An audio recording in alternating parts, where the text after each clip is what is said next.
আল্লাহ দিচ্ছেন। আল্লাহ রাব্বুল আলামিন বলছেন, ঈমান আনার পরে যারা সন্দেহ করে না আর নিজেদের মাল আর জান দিয়ে আল্লাহ রাস্তায় লড়াইয়ের সংগ্রাম করে, আমার আল্লাহ বলছেন উলাইকা হুমুস সাদিকুন, ওরাই হচ্ছে ঈমানের দাবিতে সত্যবাদী। কথা বুঝেছেন? কেউ বলে আমি ঈমানদার, আল্লাহ বলে ওমা হুম বিমুমিনিন, ওরা ঈমানদার নয়। ঈমানদার হচ্ছে তারা যারা সন্দেহ করে না, ঈমান আনার পরে মালদান দিয়ে আল্লাহ রাস্তায় লড়াই সংগ্রাম করে, ওরাই হচ্ছে সত্যবাদী। তার মানে বোঝা গেল এই সমাজে যারা যারা জীবনের ঝুঁকি নিয়া যারা তাদের টাকা ব্যয় কইরা, যারা তাদের জীবনের ঝুঁকি নিয়া আপনাদেরকে ইসলামী দাওয়াত দেয়, ইসলামী আন্দোলনের দাওয়াত দেয়, কোরআনের দাওয়াত দেয়, হাদিসের দাওয়াত দেয়, আমার আল্লাহ সার্টিফিকেট দিচ্ছেন উলাইকা হুমুস সাদিকুন, ওরাই সত্যবাদী।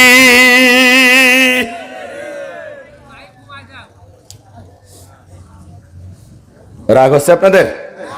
রাগ হচ্ছে আপনাদের? কিন্তু আমার ভাইয়েরা, কেন তা হলো না? ঈমান আনার পরে সন্দেহ পোষণ করার কথা নয়, ঈমান আনার পরে জানমাল দিয়ে আল্লাহ রাস্তায় সংগ্রাম করার জন্য নেমে যাওয়ার কথা। কিন্তু আমরা কেন তা পারতেছি না? কেন শুধু দাবি করি আমি ঈমানদার? তার কারণটা কি বলেন তো? তার কারণটা কি? ঈমান আর আমলের মেহনত করি বহুত, কিন্তু জানি না ঈমান আনার আগে একটা শর্ত পূরণ করা লাগবে। ওই শর্তটা কি? যদি এখন জিজ্ঞাসা করি 99 জন, শতকরা 99 জন, আমার তো মনে হয় 99.99% মুসলমান বলতে পারবে না। অথচ আল্লাহ রাব্বুল আলামিন বললেন লা ইকরাহা ফিদ্দীন قد تبين الرشد من الغي فمن يكفر بالطاغوت ويؤمن بالله فقد استمسك بالعروة الوثقى। কোরআনুল কারীমের 2 নম্বর সূরা সূরাতুল বাকারার 256 নম্বর আয়াতে আমার আল্লাহ ঈমানের ব্যাখ্যা করলেন। ঈমানের আনার আগে একটা শর্ত পূরণ করা লাগবে। আল্লাহ রাব্বুল আলামিন বললেন ঈমানের ব্যাপারে কোনো বাড়াবাড়ি নেই। লা ইকরাহা ফিদ্দীন, দ্বীনের ব্যাপারে, জীবন বিধানের ব্যাপারে কোনো বাড়াবাড়ি নেই। কারণ এটা এখন স্পষ্ট হয়ে গিয়েছে। এখন তোমাদের দায়িত্ব হচ্ছে, খেয়াল করেন, এখন তোমাদের দায়িত্ব হচ্ছে ফামাই ইয়াকফুরু বিত্তাগুত, তাগুতকে অস্বীকার করবা, ওয়া ইউমিন বিল্লাহ, তারপরে ঈমান আনবা। কার কথা? কথা বলেন। আল্লাহ বলেন ফামাই ইয়াকফুরু বিত্তাগুত, তাগুতকে অস্বীকার করবা, তারপরে ওয়াও দিবেন ওয়া ইউমিন বিল্লাহ, অতঃপর ঈমান আনবা। তার মানে ঈমান আনার পূর্ব শর্ত তাগুতকে অস্বীকার করা। তাগুতকে অস্বীকার না করে ঈমান আনলে ওই ঈমানের সাইরানার কোনো মূল্য নাই। সূরা বাকারার 256 নম্বর আয়াত। এটা জিহাদির বাপের কথা না, বানানো কথা না। বাড়ি যায় পড়ে দেখবেন যে আল্লাহ এই কথা বললো কিনা। আল্লাহ বললেন ঈমান আনার আগের পূর্ব শর্ত তাগুতকে অস্বীকার করবে। এখন আপনারা বলেন তো তাগুত কারে বলে? আপনাদের অবস্থা হচ্ছে এখন ওই ছাত্রের মতো। এক ছাত্র পরীক্ষা দিতে দিতে হঠাৎ পাশের ছাত্র বলছে, এই বেটা, এই ছোট ভাই, র কিরকম রে? তো ও বলতেছে, কেন বন নিচে ফোঁটা দিলেই তো র হয়। কয় বেটা ব কেরাম, ওইটাই তো মনে নেই। একদিন তো শুনি নাই যে আগে তাগুত স্বীকার করা লাগবে, তারপর ঈমান আনা লাগবে। এখন আবার বলতেছেন তাগুত কারে বলে? ও জিনিস কি খায় নাকি মাথায় দেয়?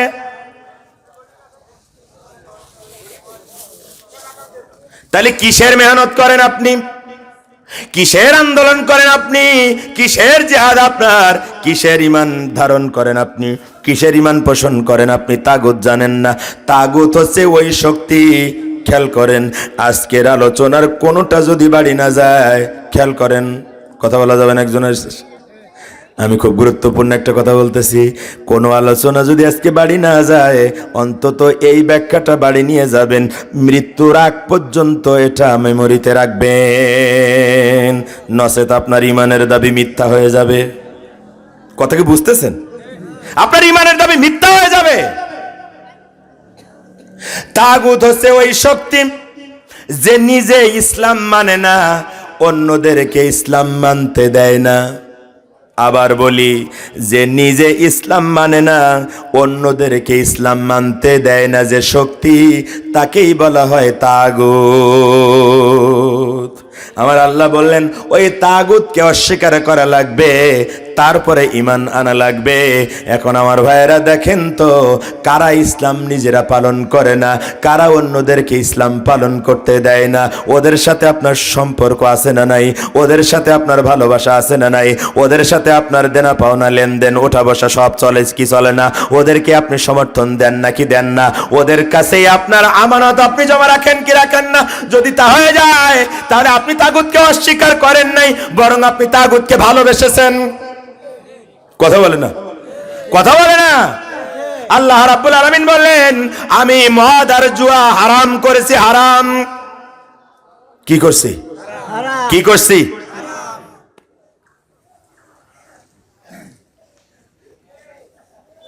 আমাদের দেশে হালাল হয়েছে না হয়নি? কথা কয় না। 100 কার্ডধারী মদের জন্য 22 বছরের উপরে গেলে আপনি যদি কোন আমি মদ খাবো, তাহলে এখন আপনার লাইসেন্স দেওয়া হবে যে হ্যাঁ আপনি খান, জম্মের খাওয়া খান। যাই বাড়ি যাওয়ার সময় রাত্রি যখন বাড়ি যাবেন, তখন রাস্তায় যদি খেজুর গাছ দেখেন, ঘাড় লাগাই করবেন ভাই সাইড দিয়ে বাড়ি যাব। কথা কয় না। কিসের আলামত এগুলা? না, এগুলো কিয়ামতের আলামত যদিও আপনি বলতেছেন, কিন্তু ওর আগে আর একটা কথা কইতে হবে, এটা হচ্ছে মার খাওয়ার আলামত। কথা কয় না। কিসের আলামত? আমার আল্লাহ বলেছেন এটা হারাম, এটা হারাম। তুমি কে যে তুমি আমাকে লাইসেন্স দেবে মদ খাওয়ার জন্য? 100 লাইসেন্সধারী থাকলে সেখানে মদের দোকান দেয়া যাবে, এই সিদ্ধান্ত নেওয়ার অধিকার তোমাকে কে দিয়েছে?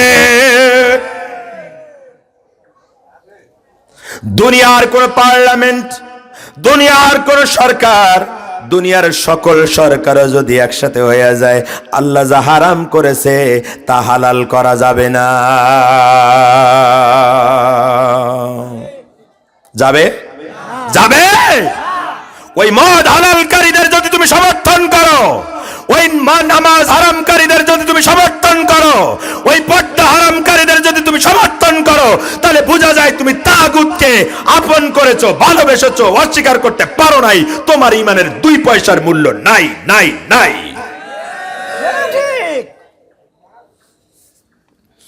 ফামাই ইয়াকফুরু বিত-তাগুত ওয়া ইউমিন বিল্লাহ, তাগুতকে অস্বীকার করো তারপরে ঈমান আনো। তাগুত ওরা যারা নিজেরা ইসলাম মানে না, নিজেরা মদ খায়, নিজেরা গাঁজা খায়, নিজেরা মহিলা নিয়ে হোটেলের মধ্যে ধরা পড়ে, ওরা আবার মদের লাইসেন্স দেয়। মদ খাইলে জুয়া খেলাও সহজ হয়, নারীবাজি করাও সহজ হয়। যারা মদখোর আর মহিলাখোর বানাতে চায় সমাজকে আইন করে, ওরা অবশ্যই তাগুত। ওটা অস্বীকার করা লাগবে বন্ধু, তারপরে ঈমান আনা লাগবে, নচেত এই ঈমান দিয়ে জান্নাতে যাওয়া যাবে না। কার কথা? আল্লাহর কথা সরাসরি বলে গেলাম। রাগ করছেন নাকি? কলজে জ্বালা ধরছে নাকি? ধরে ধরুক, তোমার কলজে তো জ্বালা ধরাই উচিত, কারণ ওই কলিজায় মুনাফিকের রোগ বাসা বাঁধছে। আর মুনাফিকের এই ময়লা পরিষ্কার করতে গেলে একটু মাজনি দিয়া, একটু ভীম লিকুইড দিয়া ডলা মাজা করা লাগবে, নাইলে পরিষ্কার হবে। এই জন্য একটু জ্বালা পড়া হওয়া দরকার। হোক, যদি জ্বালা পড়া হয় তাহলে বুঝবা যে এখনো নিভু নিভু ইমানটা তোমার মধ্যে জ্বলে। এটা যদি ডইলি মুছে সাফ করা যায়, তাহলে আবার ইমানদার হওয়া সম্ভব। আর এই কথা শোনার পরে যদি তোমার রাগ হয়, তাহলে বুঝতে হবে ইমান অনেক দূরে চলে গেছে, এখন তুমি বেঈমানের কাতারের 1 নম্বরে আছো। আমার নামে মামলা দাও, আমাকে গুলি করে দাও, আমারে ফাঁসিতে ঝুলাও, আমারে রিমান্ডে নাও, আমারে যদি গুম করে ফেলো, তাহলে সেজন্য আমার লাভ হবে, আমার তোমার কোনো লাভ হবে না। কারণ আমার মৃত্যুর সাথে সাথে ফেরেশতা এসে বলবে কিলা দুখুলিল জান্নাহ, ও আল্লাহর বান্দা জান্নাতে চলে যাও, জান্নাতে চলে যা। তুমি আমারে মারছো, আমার মৃত্যুর সাথে সাথে আল্লাহ জান্নাতের ঘোষণা দেয়, কিন্তু তোমার ব্যাপারে আমার আল্লাহর ঘোষণা হচ্ছে ফি নারি খালিদিনা। একটু সহ্য করে কোন, আমি না জড়াই দিলাম তাই বলে থেমে গেছি। ফি নারে জাহান্নাম ফি নারে জাহান্নামা খালিদিনা ফিহা, স্থায়ীভাবে জাহান্নামে যাবা তুমি। আমার মনে হয় এবার মোনাজাত করা দরকার না, দরকারে মোনাজাত করা, কারণ এরপরে বললি সমস্যা হতে পারে। ওরে ভাই, আমার সমস্যা করে তুমি করবা কি?